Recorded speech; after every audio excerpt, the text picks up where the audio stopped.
Good day ng mga men. At ito, November 10, Lunes. Dumaan na yung bagyo, pero syempre dito tayo. Ngayon lang tayo napag-update sa ating mga ibon dahil ngayon lang din ako talaga nakauwi dahil sa work. At ito pangabutan ko, bagyo. Update ko lang kayo ang ating tail. Actually, ito na lang yung tail. Gusto ko talaga puro tail na lang aalagaan ko. Ito na lang yung tail natin yun.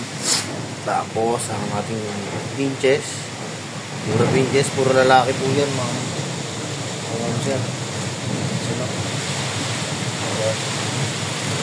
Ang ating yung mga wild, ang ating wild type. Tapos yung dagit at yung lupino. Tuno pa natin. Yan na lang natitira akong ibon dahil di ko nga sila nakasigato at di na rin ako napag-vlog ng maayos. Ayan, papakitang gilis pa siya, oh. Ikaw, bakit? At ito na nga,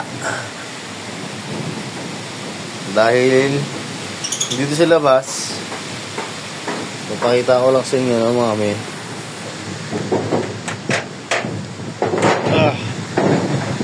Yan. Bagyo. Tayo makalabas. At yung daanan ko dyan, nagsira na. Ito siya, oh. Pakita ko lang, ha. Ito. Yan. Diyan ako tumadaan. Kulay na yun. Hindi na tayo makadaan dyan. Hopefully, mamaya na makakadaan natin. Pipilitin natin dahil kailangan natin umalis dito.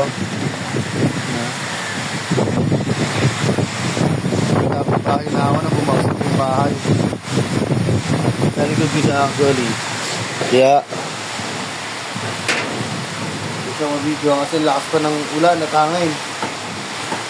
Take off lang kami ng ano na to, alas 10 na ng alas 11 na ng umaga. Ganda pa rin na nakasok hangin dito.